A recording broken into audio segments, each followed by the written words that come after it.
Sensation, le MAG. Bonjour à tous, bienvenue sur Sensation en association avec TV78. Je suis aujourd'hui avec Alice Huyn, médecin référent au Centre Santé Sexuelle de Versailles. Bonjour. Bonjour.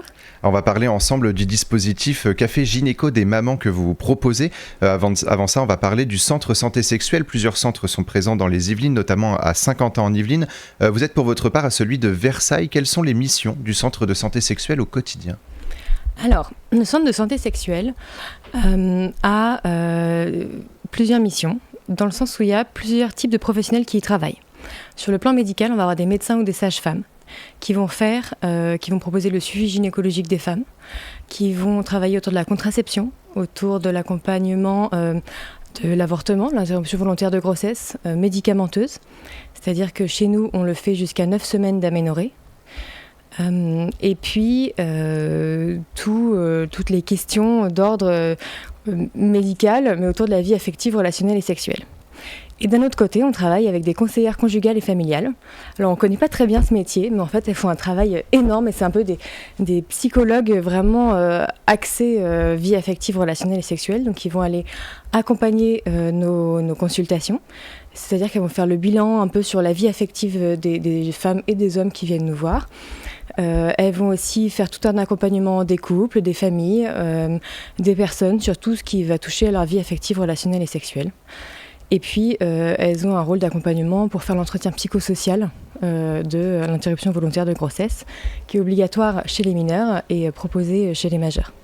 Et on fait aussi tout le dépistage des IST, donc on propose le dépistage, et c'est comme ça qu'on a des hommes qui viennent nous voir aussi. Et on leur donne une ordonnance. Et il faut savoir que tout ce qui est fait chez nous est pris en charge à 100% par la Sécu. Donc les patients et les patientes ne payent pas.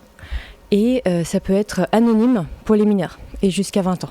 On va revenir justement un peu plus en détail sur tout ça. Donc vous avez parlé de toutes les thématiques sur lesquelles les femmes peuvent venir vous voir, peuvent venir vous rencontrer. Est-ce que c'est déjà le gros de votre travail d'accueillir justement ces femmes sur ces thématiques ? C'est un peu plus de la moitié de mon activité. Donc, en tant que médecin référent, j'ai 6 demi-journées de consultation par semaine. À ça s'ajoutent des demi-journées de consultation de médecins vagataires qui travaillent avec moi. Vous avez parlé également des infections sexuellement transmissibles. Vous procédez notamment à des dépistages de toutes les IST. Est-ce qu'aujourd'hui, la sensibilisation est suffisante selon vous ? Malheureusement, c'est jamais suffisant parce que c'est toujours en augmentation. On a un nombre de contaminations au VIH chaque année qui est en stagnation, faible descente, mais c'est pas encore fait. Donc non, il y a toujours un besoin de sensibilisation. Et c'est pour ça qu'un autre pan de notre activité, c'est d'aller vers les populations. Et donc nos conseillères conjugales et familiales, elles vont faire des séances d'info collectives. Donc c'est des séances d'éducation à la vie affective, relationnelle et sexuelle, dans les collèges notamment. Elles font ça en 3e. On fait des forums dans les lycées en équipe complète, justement pour sensibiliser à toutes les problématiques qu'on traite. Donc on va voir les lycéens et les jeunes du post-bac. Et puis on fait quelques actions aussi d'aller vers pour des populations particulières. Donc ça va être des populations de femmes en situation d'immigration qui sont accompagnées par nos associations partenaires. Ça peut être, on travaille avec la maison d'arrêt des femmes à Versailles. Donc on va faire ce genre de séance-là avec un petit groupe de femmes volontaires qui ont envie de discuter de ça à la maison d'arrêt. Et puis avec le café des mamans où on change un peu de sujet. Et là, on se spécialise plus sur l'après-accouchement. Vous avez parlé des mineurs justement qui peuvent venir vous voir, qui peuvent venir vous rencontrer. Est-ce que vous assurez un entretien anonyme justement quand un mineur vient vous poser des questions ou vient vous voir parce qu'on pense notamment aux interruptions volontaires de grossesse qui peuvent arriver quand on est mineur. Est-ce que là aussi vous l'assurez, vous assurez un anonymat ? Alors, c'est très très important cette question de l'anonymat parce que c'est vraiment une de nos missions principales. Donc, en ce qui concerne la contraception, le suivi gynéco, les questions, on a des questions, les patientes viennent nous voir pour nous poser leurs questions qu'elles n'osent pas poser en dehors sur la vie affective, la vie sexuelle, les rapports garçon-fille. C'est l'endroit où elles peuvent le poser. Et autant l'entretien avec les conseillères conjugales et familiales que l'entretien médical, les deux sont anonymes. Si la patiente n'a pas besoin d'être en anonymat parce qu'elle est accompagnée par un de ses parents, dans ce cas-là, dans tous les cas, il n'est pas anonyme. Mais si une patiente souhaite rester anonyme, que le fait qu'elle vienne ne soit pas su par ses parents ou par son école ou des choses comme ça, c'est vraiment garanti dans notre structure. On va un petit peu synthétiser. Quels sont les professionnels présents au centre de santé sexuelle de Versailles qu'on peut rencontrer ? Alors, à Versailles et dans les autres, une équipe en centre de santé sexuelle, c'est un médecin ou une sage-femme, plus éventuellement des vacataires pour pouvoir offrir plus de consultations. c'est 1 à 2, 3 conseillères conjugales et familiales et un agent administratif. L'agent administratif, c'est un agent d'accueil qui va être là pour accueillir les patientes, répondre aux questions des patientes parce que parfois elles viennent, des patients et des patientes, elles viennent poser quelques questions comme ça, elles viennent dans une situation d'urgence, j'ai oublié ma pilule, mon préservatif a craqué hier, qu'est-ce que je fais ? Elles sont en mesure de donner quelques éléments de réponse, de déterminer un degré d'urgence aussi pour qu'on les revoie. Et elles ont aussi tout un rôle d'accueil téléphonique où elles répondent aussi aux questions et elles prennent les rendez-vous par téléphone. Et au-delà de toutes ces actions donc on a pu évoquer, vous avez également mis en place le café gynéco des mamans. Est-ce que ce dispositif répondait à un besoin ou au moins un constat de votre part ?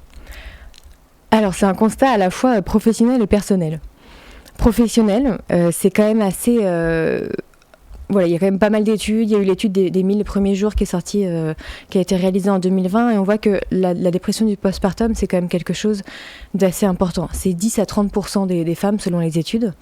À l'international, on estime que c'est entre 10 et 15% des femmes. Et c'est avec un pic entre le 2e et le 4e mois et un pic à 6 mois. Alors qu'en fait, à 6 mois, les femmes, elles sont retournées dans le travail. Ça a tendance à passer un peu inaperçu. Donc, et puis... on voit aussi qu'il y a plein de femmes qui vont trouver qu'elles n'ont pas été assez accompagnées sur les questions autour du postpartum en fait. On est hyper bien coachés toute la grossesse, on a des rendez-vous tous les mois, on a la préparation à la naissance, les dernières semaines ça s'intensifie, on a encore plus de séances pour se former, pour se préparer à ce qui va arriver et en fait on n'est pas préparé sur ce qui va arriver après l'accouchement. Et là on a la consultation du postpartum entre 6 et 8 semaines et puis après advienne que pourra. Et donc ça, c'était le constat professionnel où on a quand même un taux de dépression qui est très haut et un accompagnement qui est assez léger. Et à titre personnel, j'ai découvert le postpartum après ma première grossesse. Donc moi, j'avais quand même la chance d'être formée sur le sujet. J'étais quand même assez branchée gynéco et pédiatrie, donc j'y allais sereinement à l'accouchement et au postpartum. Et le baby blues, ça m'a frappée de plein fouet et je me suis jamais sentie aussi seule que pendant ces premières semaines où en fait, j'étais jamais seule, quoi. Même quand on est préparé, finalement, on y est de toute façon confronté, on peut y être confronté. On peut y être confronté. Alors chaque femme réagit différemment et chaque grossesse est différente, mais voilà, même en sachant ce qui allait m'arriver, on prend un peu en pleine face ce choc hormonal et on se rend compte de la solitude du postpartum. Et voilà, c'était cette expérience personnelle qui m'a fait accentuer mon ressenti professionnel en me disant il faut qu'on propose quelque chose. Alors le dernier rendez-vous était le 16 mai dernier. Quel est le principe justement d'un café gynéco des mamans ? Quel est le programme lorsque les mamans vous rencontrent ?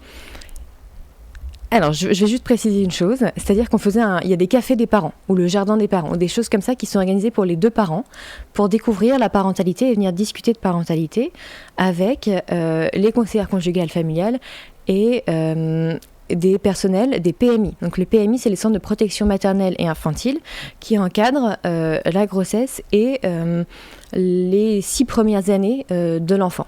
Donc voilà, il y avait déjà ces cafés-là qui étaient organisés, mais pour les deux parents.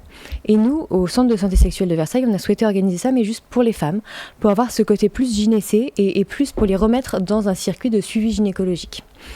Et comment ça se passe ? Elles sont accueillies, il y a toujours un peu à manger et à boire. Elles viennent avec leur bébé, elles viennent avec leur montagne d'affaires qu'on trimballe quand on a un bébé en bas âge. Il y a des tapis, il y a des chaises, et on est vraiment dans la bienveillance, on est entre femmes. Elles se posent. On a une de nos personnels qui est là pour gérer un peu les bébés et les aider. Et on va parler de leur ressenti sur la grossesse. L'accueil de l'accouchement, les premiers jours du postpartum, le retour à la maison, le retour à la vie en général, justement, après ces premières semaines où on est un peu sur un nuage. Et il y a un moment où on atterrit et on reprend un peu la gestion de la maison, la gestion de notre vie professionnelle, des relations sociales. Donc voilà, ce retour à la vie normale, mais avec ce petit être qu'on a tout le temps avec nous.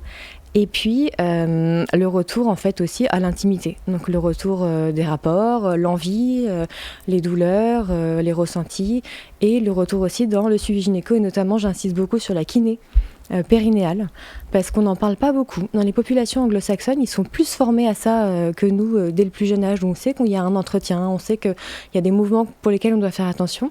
Nous en France on n'en parle pas trop, et finalement une femme, une fois qu'elle a accouché, et même avant en fait, on devrait leur dire, mais on fait attention quand on éternue, quand on tousse, quand on porte quelque chose de lourd, on sait qu'on doit être musclé et donc c'est important d'avoir un périnée tonique. Et vous proposez de toute façon ce rendez-vous donc tous les 3 à 4 mois, c'est en tout cas votre souhait.